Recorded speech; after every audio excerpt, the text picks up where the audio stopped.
Lena, did you even clean this room, or were you too slow again?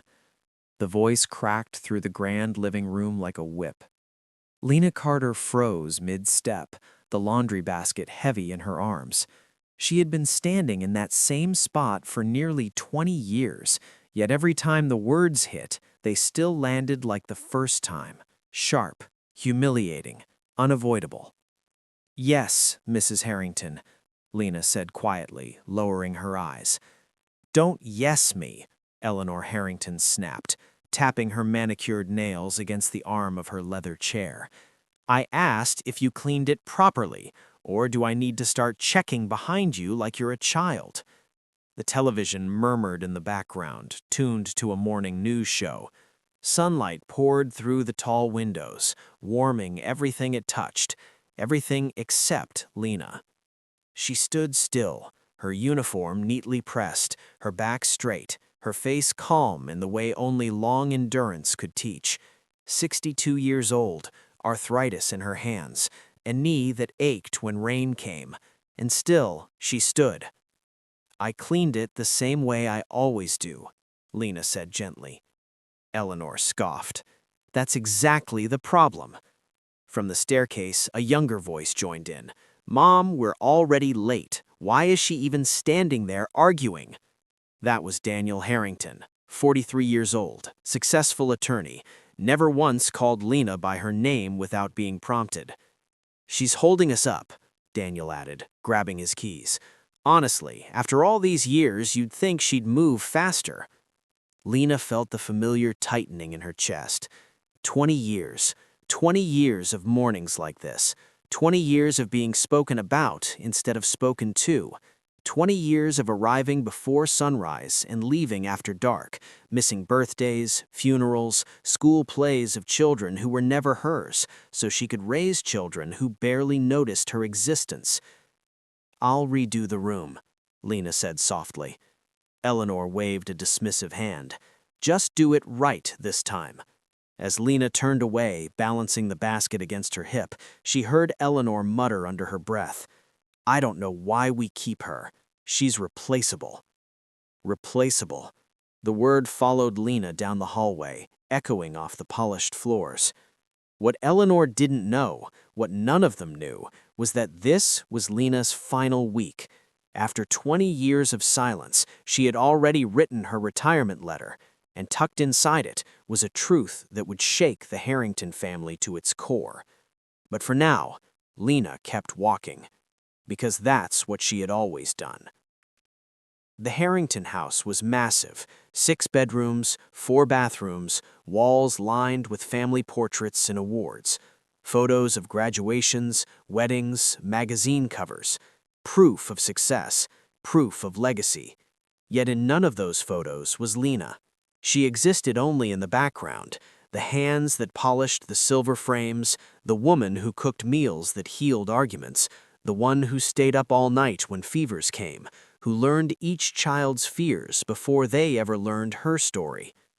Lena had arrived at the Harrington home at 42, widowed, grieving, and desperate for steady work.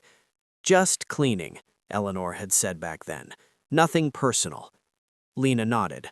She never needed things to be personal. She needed stability. What she got instead was invisibility. At breakfast, the family gathered around the long dining table. Lena moved quietly, refilling coffee, placing toast, cutting fruit just the way Daniel liked it, thin, no rind. "Where's my blue tie?" Daniel snapped suddenly. Lena stopped mid-pour. "I pressed it last night. It should be in your closet, sir." Daniel stood, irritation flashing across his face. "Should be or is?" "I'll check," Lena said immediately. Eleanor sighed loudly. "See, this is what I mean. No initiative." Lena walked upstairs, her steps slow but steady. Inside Daniel's closet, she found the tie exactly where she had placed it. She smoothed it once more before bringing it downstairs. Daniel snatched it from her hand without looking. "Try to keep up next time." "No, thank you. There never was." That afternoon, as Lena scrubbed the kitchen counters, her phone vibrated in her apron pocket. A reminder. Retirement meeting, 6 p.m. She paused, letting the sponge rest against the sink. 20 years ago, she had promised herself she wouldn't leave this job until she could do so with dignity, until she had saved enough to stop working, until she could finally rest, and until she was ready to tell the truth. Because long before the Harringtons ever noticed Lena, Lena had noticed them. She had noticed the overdue notices that quietly disappeared from the mail pile, the hospital bills that were mysteriously paid before Eleanor ever saw them, the tuition balance that somehow cleared when Daniel was on the verge of dropping out, the small, silent acts that kept the Harrington family afloat during their darkest years, all done without recognition, all done without thanks, all done without anyone asking why. Lena rinsed her hands, staring at her reflection in the kitchen window. "They don't know," she whispered to herself, and for the first time in 20 years, she allowed herself a small, knowing smile. Because soon, they would. Lena Carter had learned something early in life. When you are invisible, you learn to see everything. The Harrington household ran on schedules, routines, and appearances. Breakfast at 7, dinner at 6. Guests on weekends, charity luncheons twice a month. Everything polished, everything impressive, and every single thing held together by hands no one acknowledged. Lena's day started at 4:45 a.m. The house was quiet then, peaceful in a way it never was once the family woke. She brewed the coffee first, letting the smell fill the kitchen before the machines hummed to life. Then she checked the fridge, planned meals, sorted laundry, and prepared the house for another performance of perfection. By the time Eleanor Harrington came downstairs, hair styled and lipstick flawless, Lena had already been working for nearly 3 hours.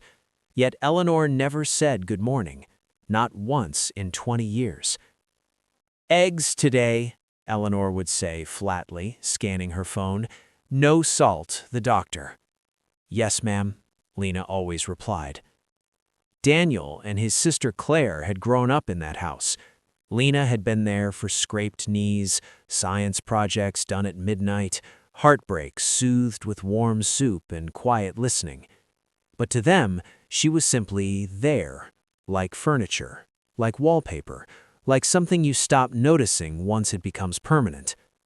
When Daniel was 16 and failed his driving test, he'd slammed his bedroom door so hard the frame cracked. Eleanor had scolded him sharply, then retreated to her room in frustration. It was Lena who sat on the floor outside his door that night.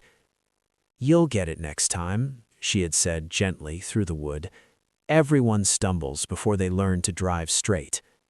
Daniel hadn't answered, but the next morning the plate of pancakes she left outside his room was empty. No thank you, but she noticed. When Claire came home from college one Thanksgiving, pale and shaking, Lena noticed that too. The girl barely touched her food, eyes darting nervously. That night, Lena found her crying in the laundry room. "I don't belong there," Claire sobbed. "Everyone else is smarter, richer, better." Lena folded a towel slowly.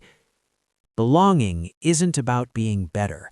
It's about staying true when it's hard. Claire hugged her then, quickly, guiltily, before pulling away as if she'd crossed an invisible line. The next day, Claire avoided her completely. That was how it always went, moments of humanity followed by silence. Money had always flowed through the Harrington house like water, until the year it nearly dried up. Lena remembered that year clearly.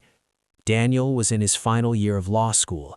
Eleanor's charity foundation had overextended itself. A real estate deal fell through. Bills arrived quietly at first, then more urgently, then in red envelopes. Eleanor didn't know Lena noticed. She thought Lena was illiterate with finances, unaware, unimportant. But Lena had balanced her own household for decades. She knew what panic looked like. One night, after the family had gone to bed, Lena sat at the kitchen table, opening mail that Eleanor had tossed aside in frustration. Overdue tuition, final notice from the hospital, Eleanor's surgery from the year before, utilities threatening shutoff. Lena sat there for a long time, hands folded. Then she stood, walked to her small room at the back of the house, and opened a locked tin beneath her bed. Inside were envelopes, savings, emergency funds, money she had planned to use to finally stop working at 65. She counted it carefully, then she wrote checks, not in her name, in theirs. The next week, the overdue notices stopped coming. Daniel stayed in school. Eleanor never mentioned the bills again. No one asked how it happened. No one thanked her. But Lena noticed something else. That year, Eleanor's tone sharpened, her patience shortened, as if some instinct inside her sensed that power had shifted, just slightly. The years rolled on. Wrinkles deepened around Lena's eyes. Her hands stiffened. She moved more slowly, though she tried not to show it. Eleanor, of course, noticed. "You're not as quick as you used to be," she said once, disapprovingly. "Maybe it's time you thought about stepping aside." Lena smiled faintly. "I'll let you know when I'm ready." Eleanor scoffed. "Just don't make it inconvenient." Inconvenient. She carried that word too. She carried many things the family never saw. She carried the memory of her late husband's laugh, the ache of missing her own daughter's wedding because Eleanor insisted she stay for a fundraiser, the pain of burying her sister without time to grieve because guests were coming. She carried it all silently because that was the role she had been given, and because somewhere deep inside, she believed, perhaps foolishly, that kindness given without recognition still mattered. On her final Tuesday morning, Lena folded the last set of Harrington linens with care. She pressed the creases just right. She polished the silver one final time. She prepared dinner exactly as Eleanor liked it. Roast chicken, lemon herbs, vegetables arranged neatly. As the family ate, Lena stood quietly near the kitchen doorway, waiting to be dismissed. Eleanor dabbed her mouth with a napkin. "You can go now." "Yes, ma'am." Lena turned toward the hall. "Lena!" The sound of her name, spoken directly, made her stop. Eleanor frowned slightly, as if unused to addressing her. "You'll be here early tomorrow. The retirement party is in the evening." Lena nodded. "I know." Eleanor hesitated. "Try not to make it awkward." Lena met her eyes for the first time in a long while.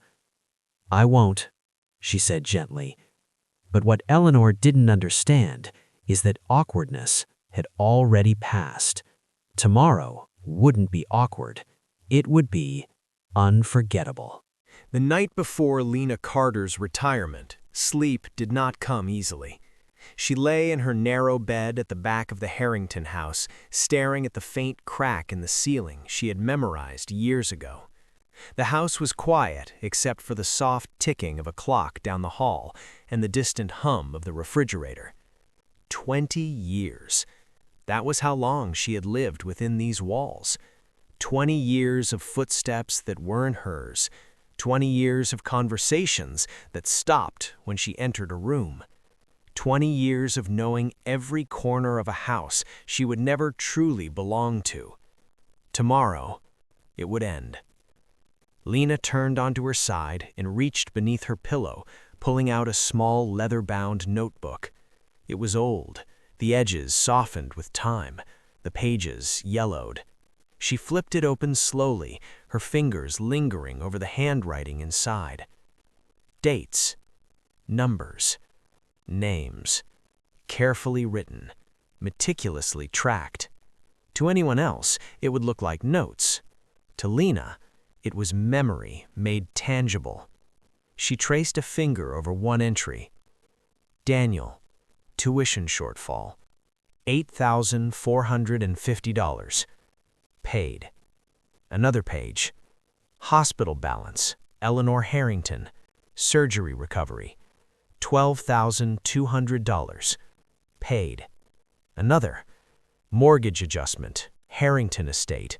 Emergency contribution. There were dozens of entries. Money she had never been asked for. Money she had never been thanked for. Money she had never expected back. Lena closed the notebook gently and pressed it to her chest. She wasn't proud of it. She didn't want recognition. But she knew something important. When you give quietly, you must remember, because no one else will. Down the hall, Eleanor Harrington sat in her bedroom staring at her reflection. She didn't like retirement parties. They made people emotional, sentimental, messy, and Lena's retirement felt inconvenient. "What exactly are we supposed to say?" Eleanor asked her husband, Thomas, who sat on the edge of the bed adjusting his cufflinks. "Say thank you," he replied distractedly. Eleanor scoffed. "For what? She did her job." Thomas glanced up. "She was here a long time." "So was the refrigerator," Eleanor snapped. "We don't throw it a party when it stops working." Thomas frowned. "That's not fair." Eleanor turned away. "Just make sure it's tasteful. No speeches, no drama." Daniel Harrington was not thinking about the party at all.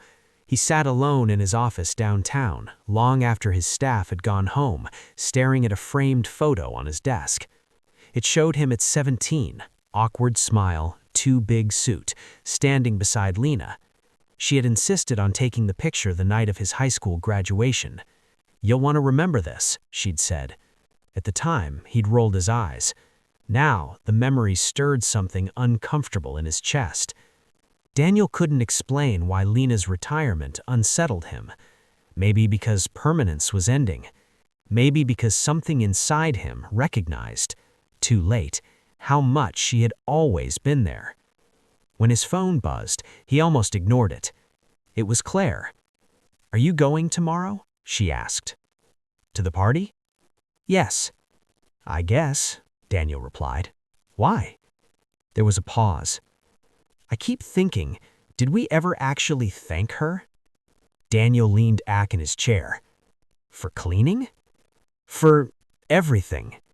Another pause. "I don't know," he admitted. "She was just there." Claire exhaled slowly. "That's what scares me." The morning of the retirement party dawned gray and quiet. Lena rose before the sun, as she always did. She dressed carefully, not in her uniform, but in a simple navy dress she'd saved for special occasions. She braided her hair neatly and pinned it back. No jewelry, except a small silver cross around her neck. In the kitchen, she prepared breakfast one last time. Eleanor entered, surprised. "You're dressed early." "Yes, ma'am." "You don't need to work today." "I know. I wanted to make breakfast anyway." Eleanor watched her silently, discomfort flickering across her face. Something about seeing Lena out of uniform unsettled her, as if the lines had shifted. Guests arrived that evening. Neighbors, charity board members, distant relatives. They smiled politely at Lena, offering brief nods, vague congratulations. No one asked her story. No one asked her plans. Lena didn't expect them to. The party unfolded exactly as Eleanor intended. Controlled, elegant, brief. Until Thomas Harrington stood and tapped his glass. "Before we conclude," he said, clearing his throat, "I think it's appropriate to say a few words." Eleanor stiffened. Thomas continued, "Lena has been with our family for 20 years. That kind of loyalty deserves acknowledgement." He gestured toward Lena. "Lena, thank you." Polite applause followed. Lena nodded respectfully. She was about to sit when Thomas hesitated again. "There's something else," he said. The room quieted. "I've found something last week in our old financial records." Eleanor's head snapped toward him. "What are you talking about?" she hissed. Thomas ignored her. "I noticed payments made during some of our most difficult years, tuition, medical bills, mortgage assistance. Murmurs rippled through the room. These payments didn't come from our accounts. They came from Lena. The silence that followed was not polite. It was stunned. Eleanor laughed sharply. That's ridiculous. Thomas turned to Lena. Is it true? All eyes landed on her. Lena stood slowly. She didn't look at Eleanor. She didn't look at the guests. She looked at Daniel, at Claire. At times, she said, calmly, the family needed help. Eleanor's face drained of color. You had no right, she snapped. That was inappropriate, manipulative. Lena met her gaze, not angrily, not defensively, just tired. I never asked for anything in return. I never planned to tell anyone. Then why now? Eleanor demanded. Lena smiled sadly. Because you were never supposed to find out. The room felt smaller, heavier. Daniel stood up abruptly. You paid for my school? He asked, voice cracking. Lena nodded once. Claire's eyes filled with tears. You helped Mom with her surgery? Yes. Eleanor's voice rose. You embarrassed us. Lena turned to her calmly. I protected you. And in that moment, the family finally saw her, not as staff, not as background, but as the woman who had carried them quietly for 2 decades. And the truth, long buried, had finally come into the light. The silence after Lena's words did not break gently. It cracked, like old wood under too much weight. No one moved, no one spoke. The clink of silverware from the untouched buffet table sounded suddenly obscene, too loud in a room that had just been stripped of its polite illusions. Eleanor Harrington was the first to recover, if what she did could be called recovery. She straightened her shoulders, lifted her chin, and crossed her arms as though fortifying herself against something contagious. This is absurd, she said sharply. We're not going to turn a simple retirement into a melodrama. Thomas stared at her, disbelief etched into the lines around his eyes. Eleanor, she paid for Daniel's tuition. So she claims, Eleanor snapped. People do strange things for attention. Lena did not react. She simply stood there, hands folded, her posture calm in a way that made Eleanor's anger look small. Daniel took a step forward. She wouldn't lie, he said quietly. Eleanor whipped around. You don't know that. I do, because she's never lied to me. Not once. The words landed heavier than he intended. Claire rose from her seat beside the fireplace, her voice trembling. Why didn't you tell us? She asked Lena. Lena considered the question carefully. Because I wasn't doing it to be seen, and because some help feels less like help once it becomes a debt. Eleanor laughed bitterly. That's convenient. Thomas turned to Lena. How much? He asked gently. Lena hesitated. It doesn't matter. It does to me, Thomas said. I need to know. Lena glanced at the guests, neighbors, board members, people who had once admired the Harringtons' generosity. She swallowed. Over the years, she said quietly, about $400,000. A collective gasp rippled through the room. Eleanor staggered back as if struck. That's impossible. Daniel felt dizzy. His mind raced through memories, his college dorm, his textbooks, the nights he'd come home to find Lena still awake folding laundry. You paid more than we ever did, he whispered. Lena shook her head. No, I gave what I could. And why, Eleanor demanded, voice rising, would you do that? Lena met her eyes calmly. Because when your husband lost his business partner and you cried in the kitchen at 2 a.m, someone had to hold the house together. Eleanor flinched. Because when Daniel nearly dropped out and said he was fine, someone knew he wasn't. Daniel's eyes burned. Because when you needed help, Lena said simply, I had it. The room was silent again, but this time it was different.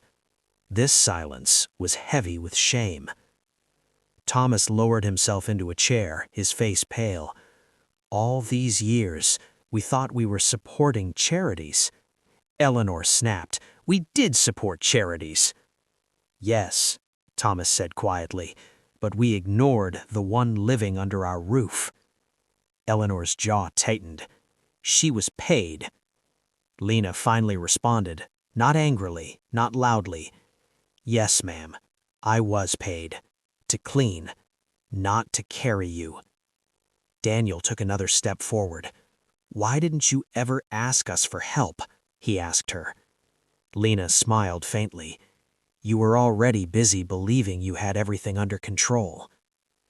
That hurt more than accusation ever could. Later that night, after the guests had left, some whispering, others avoiding eye contact, the Harrington family sat together in the living room. The same room Lena had vacuumed hundreds of times. The same room she'd decorated for holidays she was never invited to celebrate. Eleanor paced. Thomas stared at the floor. Daniel leaned forward, elbows on his knees, hands clasped tightly. Claire sat quietly, tears streaking her face. This doesn't change anything, Eleanor said finally. We didn't ask for this. Thomas looked up slowly. That's exactly the problem. Eleanor scoffed. So what now? We grovel? No, Thomas replied. We acknowledge. Eleanor turned on him. You want to humiliate us further? I want to do what's right, he said firmly. For once. Daniel stood. We owe her. Eleanor snapped. We owe her nothing. Claire's voice broke. Mom, stop. Eleanor froze. Claire wiped her eyes. You talk about dignity, about appearances, but you treated her like furniture. Eleanor's face flushed. You're being dramatic. No, Claire said. We were blind. Thomas nodded slowly. And blindness doesn't excuse damage. Eleanor looked around the room, suddenly outnumbered. So what? We write a check and feel absolved? Daniel shook his head. It's not about money. Eleanor scoffed. Everything is about money.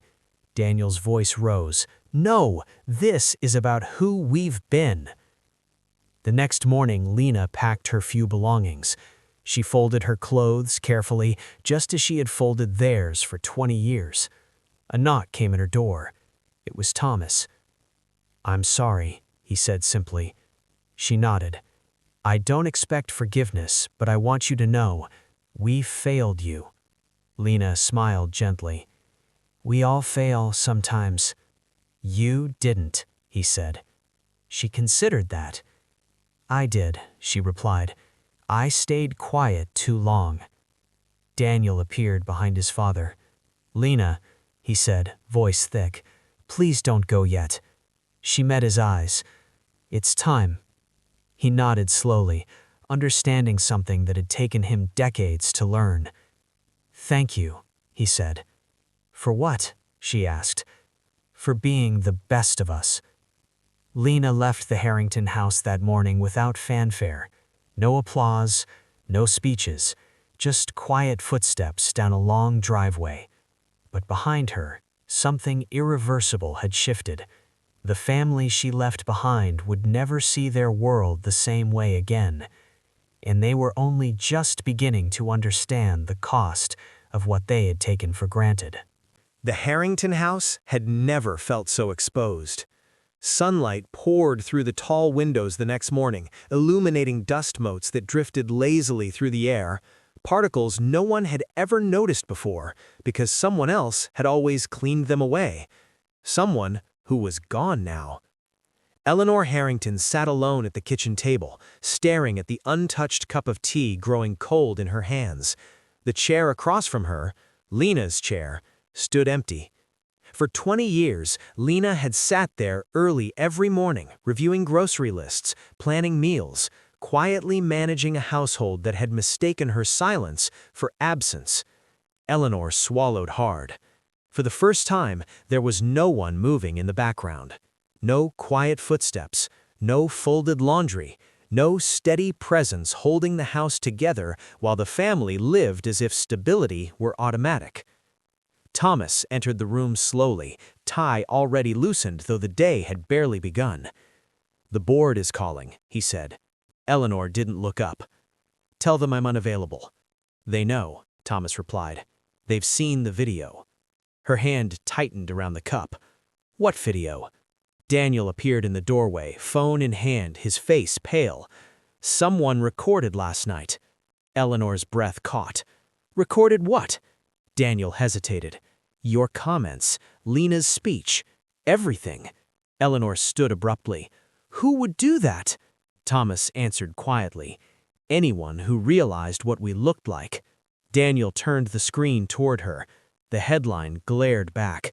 "Ignored for 20 years, Housekeeper's quiet sacrifice exposes wealthy family shame." Eleanor's chest tightened. "This is ridiculous." But even as she spoke, her fingers trembled. Comments scrolled beneath the video, thousands of them. She carried that family on her back. This is what entitlement looks like. That woman is dignity itself. Eleanor slammed the phone down. "This is slander." "No," Daniel said softly. "It's truth." She rounded on him. "You're enjoying this." His eyes flashed. "I'm ashamed." The words struck her harder than anger. By noon, the calls wouldn't stop. Charity boards, social circles, longtime acquaintances who suddenly sounded careful, distant. "Eleanor," a woman from the Historical Society said delicately, "we think it's best if you step back for now." "For how long?" Eleanor snapped. "We'll revisit it." Click. Another call. "Thomas, the foundation donors are asking questions." Another. "Mr. Harrington, we're postponing the gala."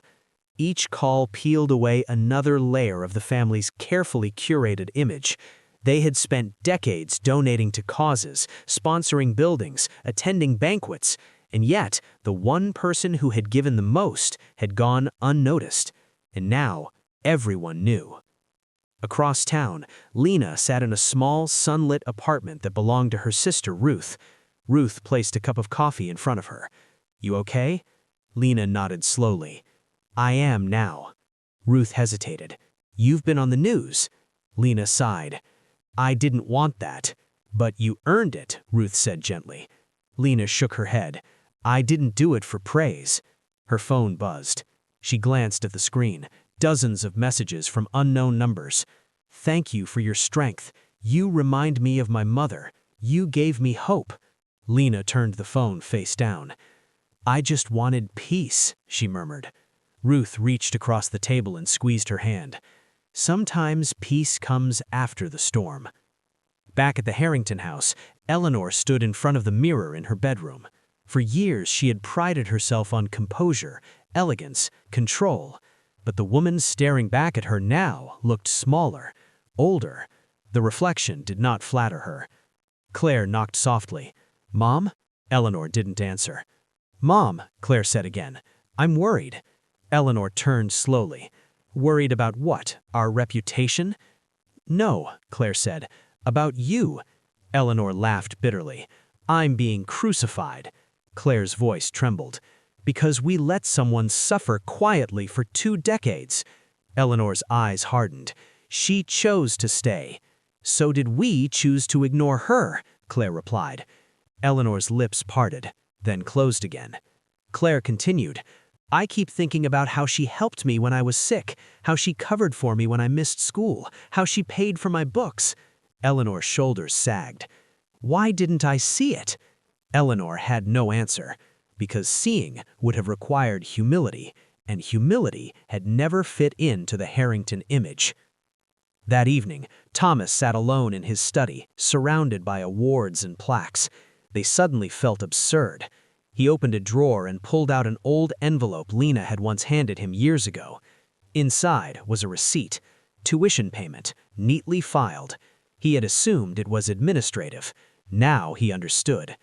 Thomas pressed his fingers to his eyes. "We built everything on her back," he whispered. Daniel stood in the doorway. "We can't undo it, but we can respond," Thomas said. Daniel nodded. "I want to find her." "To apologize?" Thomas asked. "To listen, for once." The next morning, Eleanor Harrington made a decision. She stood before the press outside the Harrington Foundation building, her posture rigid. Cameras clicked. Reporters leaned forward. She cleared her throat. "For years," she began, voice strained, "my family benefited from the loyalty and generosity of a woman we failed to recognize." The words tasted bitter. "We are deeply ashamed." A reporter shouted, "Do you regret how you treated her?" Eleanor paused. The old Eleanor would have deflected, spun it, protected herself. Instead, she said quietly, "Yes." It was the first honest word she had spoken in years. Across the city, Lena watched the broadcast briefly, then turned it off. She stepped outside, into the sunlight. Children laughed nearby. Life moved forward. She inhaled deeply. For the first time in 20 years, she owed no one anything. And somewhere behind her, a family was learning, too late, what her quiet presence had truly been worth. Silence has weight. Eleanor Harrington felt it the moment the front door closed behind the last reporter. The house exhaled, a deep, hollow sound, as if relieved to be empty again. She stood alone in the foyer, heels still on, coat still buttoned, staring at the staircase Lena had walked up and down for 20 years without a single thank you. The chandelier above her shimmered faintly, catching the afternoon light, but instead of grandeur, it now felt like an accusation hanging from the ceiling.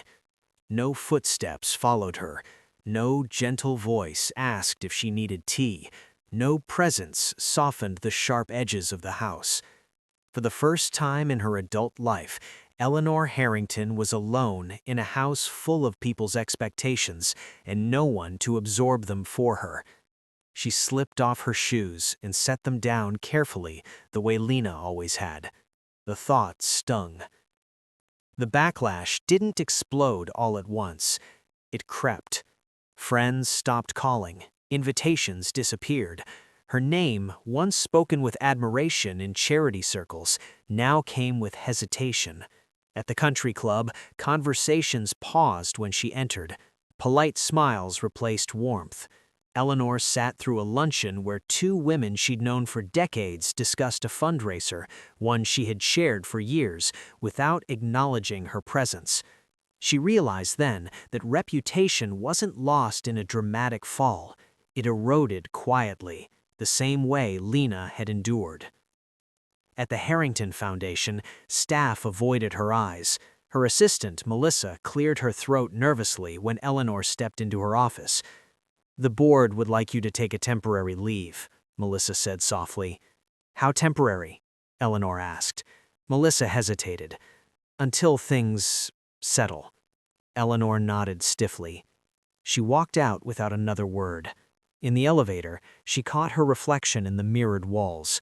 She looked smaller than she remembered. Not physically, but diminished. Meanwhile, across town, Lena Thompson sat on a park bench watching children chase pigeons across the pavement. The sun warmed her face.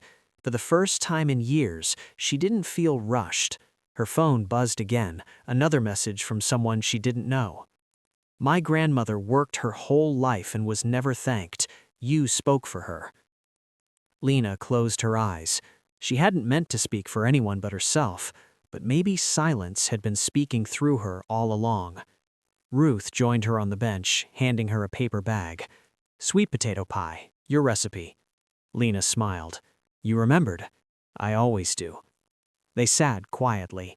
No expectations, no roles to perform. Just two sisters breathing freely. Back at the Harrington house, Claire paced her childhood bedroom. The walls were still the same pale blue Lena had insisted on repainting when Claire was 13, after Claire had cried herself to sleep one night following a fight with Eleanor. "Color helps," Lena had whispered then. "Blue makes room for breathing." Claire swallowed. She picked up her phone and typed a message she had rewritten a dozen times. "Miss Lena, I don't know if you'll see this. I just want you to know I'm sorry. I should have said it years ago." She hesitated, then hit send. The message showed as delivered. No reply, and somehow that felt fair.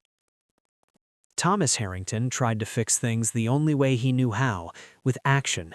He met with lawyers, drafted statements, proposed scholarships, but every attempt felt hollow without the one person who had lived the truth behind the optics. One evening, he stood in the kitchen staring at the empty counter where Lena used to leave notes. "Soup's on the stove. Don't forget your meeting. You did your best today." He opened a drawer and found one of her old grocery lists. Careful handwriting, neatly organized. At the bottom, a note. "Milk, for Claire." Thomas sat down heavily. She had been thinking of them, even when they weren't thinking of her. Eleanor spent her evenings alone now. No galas, no dinners, just the sound of the clock ticking in the living room. One night, she poured herself a glass of wine and opened an old photo album. There was Lena in the background of almost every picture, holding a tray, standing near the door, watching, always watching, never centered, never named. Eleanor's chest tightened. She had mistaken presence for servitude and silence for consent. Across the city, Lena received an unexpected visit. A woman in her early 40s approached her after a community meeting. "Excuse me, you're Lena Thompson, aren't you?" Lena nodded cautiously. "My name's Denise. I run a small nonprofit for domestic workers. We saw your story." Lena's shoulders tensed. "I didn't ask for attention." "I know," Denise said gently. "That's why it matters." She handed Lena a card. "Would you consider speaking or advising? You have a voice people trust." Lena looked at the card for a long moment. For years, her voice had been background noise. Now it carried weight. "I'll think about it," she said. Denise smiled. "That's all I ask." Back at the Harrington estate, Eleanor stood in Lena's old room, the small one near the back of the house. It had already been cleaned, erased, but Eleanor could still feel the imprint of a life lived quietly within those walls. She sat on the bed and pressed her hands together. For the first time, there was no audience, no image to protect, just regret. "I didn't know," she whispered. But the room offered no comfort, only the truth. Not knowing had been a choice. Silence had protected the Harringtons for years. Now it was exposing them. And for Lena Thompson, the woman who had been ignored for 20 years, silence was finally giving way to something new. Not revenge, not bitterness, but recognition, and the beginning of a life where she no longer disappeared into the background. The first invitation arrived on a cream-colored envelope with gold lettering. Lena Thompson stared at it for a long time before opening it, as if the paper itself might vanish if she blinked too hard. Community Recognition Luncheon, honoring service, strength, and silent sacrifice. Her name was printed beneath it, not handwritten in the margins, not implied, not hidden. Printed. Ruth watched from the kitchen doorway, arms crossed gently.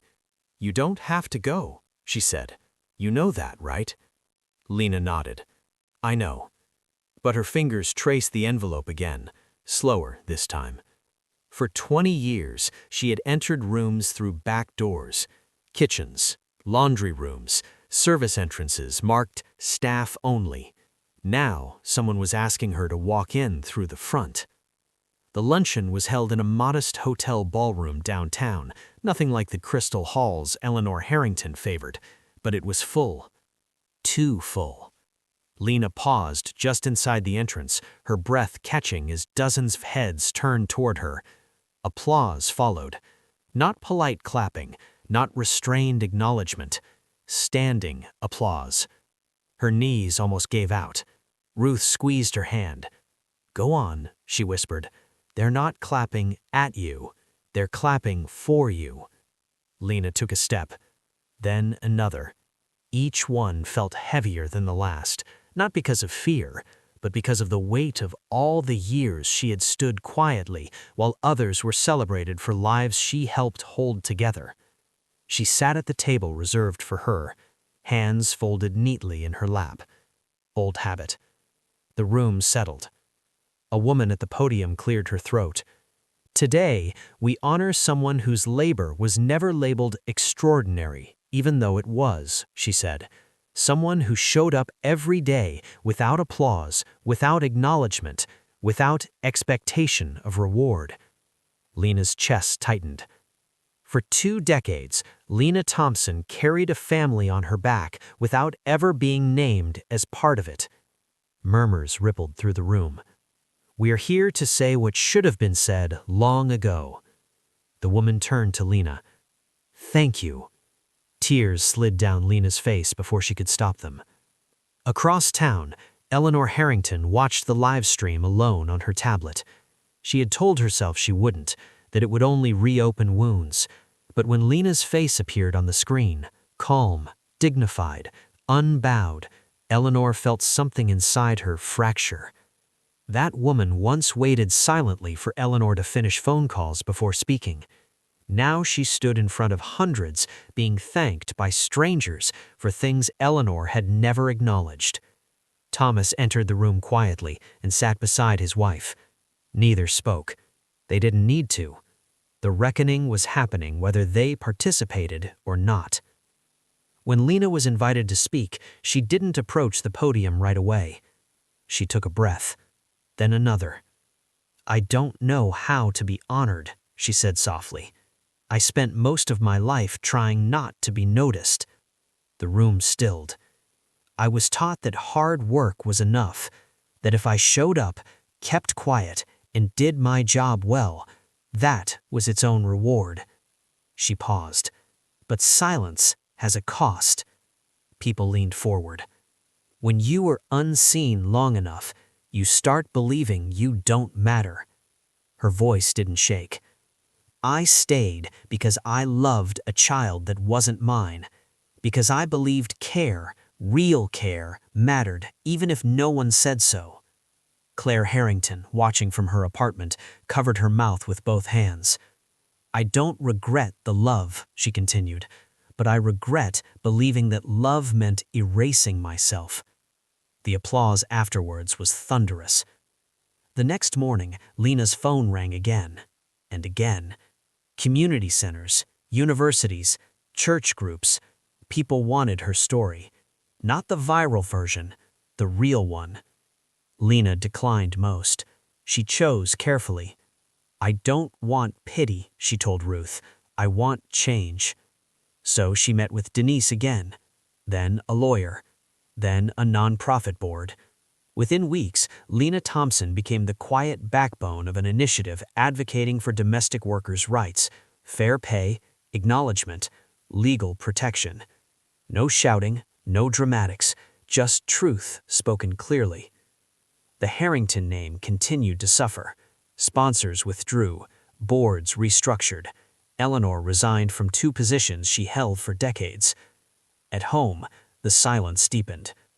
One evening, Eleanor stood at the kitchen sink, staring at her reflection in the darkened window. She realized she didn't know how to live without someone cleaning up after her, not just the house, but the emotional messes she never owned. She picked up the phone, put it down, picked it up again, and finally dialed. The phone rang twice. Then, hello? Lena's voice. Eleanor swallowed hard. It's Eleanor. Silence. Not cold, not angry, just present. I don't expect forgiveness, Eleanor said quickly. I don't even know what I'm asking for. Lena exhaled slowly. Then why did you call? Because I finally understand what I lost. Lena considered that. Understanding is a beginning, not an ending. The line went quiet. Eleanor nodded even though Lena couldn't see her. That's fair, she whispered. Claire visited Lena the following weekend. She brought flowers and a small blue notebook. I found this, Claire said. You left it in my room years ago. Inside were notes Lena had written to her teenage self. Reminders, encouragement, belief. "I wouldn't be who I am without you," Claire said. "I just didn't know how to say it then." Lena hugged her. Long, tight. Some words didn't need to be spoken. As months passed, Lena's life filled with something unfamiliar. Choice. She chose where to go, who'd help, when to rest. At 62, she was finally living without shrinking. One afternoon, she stood in front of a group of young women entering domestic work. She didn't lecture. She didn't warn. They told her one thing. "Your work matters," she said, "but so do you. Don't ever let anyone convince you those are different things." They listened. Really listened. Legacy isn't always about money or names on buildings. Sometimes it's about being the first to say what others were told to swallow. Lena Thompson had been ignored for 20 years, but in the end, she became impossible to overlook. Not because she demanded attention, but because the truth she carried finally had room to breathe. The retirement ceremony wasn't Eleanor Harrington's idea. In fact, she tried to stop it. "It's unnecessary," she told Thomas, pacing the living room where Lena had once polished every surface until it gleamed. "She already had that luncheon. Why stir it up again?" Thomas didn't answer right away. He stood near the fireplace, hands clasped behind his back, staring at the family portrait above the mantel, the one where Lena stood just out of frame, holding the light reflectors so the smiles looked warmer. "Because," he finally said, "this one isn't for the public." Eleanor turned sharply. "Then who is it for?" Thomas met her gaze. "Us." The word landed like a weight. The ceremony was held in the Harrington home. Not downtown, not streamed, no press, just family, a few close neighbors, and people who had quietly relied on Lena for years. Teachers, nurses, a pastor, the woman from the pharmacy who remembered how Lena always paid for medicine in cash so no one could track what she couldn't afford. Lena arrived early, out of habit. She wore a simple navy dress and the pearl earrings Ruth had given her the year before, a retirement gift she had insisted Lena accept. When she stepped inside, the house felt different, still grand, still familiar, but emptier. No rush of demands, no clipped instructions, no list waiting on the counter, just silence. Eleanor descended the stairs slowly, gripping the railing. For a moment, the two women stood facing each other, employer and employee, mistress and maid, past and present. Then Eleanor surprised them both. She extended her hand, not for instruction, for greeting. "Thank you for coming," Eleanor said quietly. Lena nodded. "Thank you for inviting me." They let go. The distance between them remained, but it was finally named. The living room filled gradually. Claire arrived last. She stood near the doorway for a long moment, watching Lena speak softly with Ruth, laughing at something small. It struck Claire then how little space Lena had taken in this house for so many years, and how much she had carried anyway. Claire cleared her throat. "May I?" she asked, stepping forward. The room hushed. Lena turned, surprised. "I didn't plan to speak, but I don't think I'll ever forgive myself if I don't." She took a breath. "I grew up believing this house ran on money, on status, on my parents' names." She looked at Lena. "But it ran on you." A murmur passed through the room. "You showed me what stability looked like when my parents were absent. You listened when I was scared. You stayed when you had every reason to leave." Claire's voice broke. "And I didn't see you. Not really. Not until it was almost too late." She stepped closer and held out the blue notebook. "I keep this on my desk now, every day." Lena's eyes glistened. Claire smiled through tears. "I hope that's okay." Lena nodded. "It is." They embraced. The hug wasn't long, but it was real. Eleanor stood stiffly as Thomas approached the front of the room. He wasn't a man of speeches, never had been, but today his voice carried. For 20 years, this family benefited from someone else's strength while pretending it was our own. Eleanor flinched. "We told ourselves we were generous, fair, kind." He paused. "We were wrong." The silence pressed in. Lena Thompson gave this family something we never paid for. Not really. He turned to her. She gave us time. She gave us care. She gave us her life when she could have lived her own. Thomas swallowed. And we didn't thank her. He stepped back. Eleanor moved forward. Her hands trembled. I've spent my life believing dignity was something you earned through position, through being seen. She looked directly at Lena. I took yours without noticing. Tears slid down her face, ungraceful, unplanned. I can't undo that, but I can say what I should have said every single day. She inhaled. Thank you. The word was small, but it carried 20 years behind it. Lena stood. Not out of obligation, out of choice. I stayed because I believed in care, but care doesn't mean silence, and love doesn't mean invisibility. She looked around the room.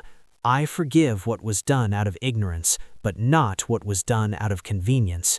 No accusation, just truth. Eleanor nodded. I understand. And for the first time, she did. After the ceremony, people lingered. Stories surfaced. Quiet acts Lena had never spoken of. College applications she helped fill out. Hospital visits she arranged. Bills she quietly paid for neighbors who couldn't. The picture grew larger, richer, more uncomfortable, as it should. Later that evening, when the house had emptied and the sun dipped low, Lena stood alone in the kitchen. Her kitchen, the place where she had lived most of her waking hours. Eleanor entered quietly. I had something prepared, she said. She slid an envelope across the counter. Inside was a deed to a small house near Ruth's, paid for, no strings. I know money doesn't fix everything, but it can remove obstacles. Lena studied the paper. Then she pushed it back. I appreciate the gesture, she said gently, but I don't want my freedom tied to your guilt. Eleanor closed her eyes. What do you want, then? She asked. Lena smiled. Nothing, she said. I already have what I need. She picked up her purse. My life is mine now. Lena retired the next morning. No alarm, no uniform, no list. She woke to sunlight and the sound of Ruth making coffee. They sat on the porch together. Quiet. Peaceful. Later, Lena volunteered at the community center, not as staff, but as mentor. She taught budgeting, advocacy, self-worth. She told young women what she wished someone had told her sooner. Your silence is not noble, it's expensive. They listened. The Harrington house felt different without her. Messier, louder, lonelier. Eleanor noticed the dust first, then the emptiness. But she didn't replace Lena. She couldn't. Some presences don't get replaced, they get remembered.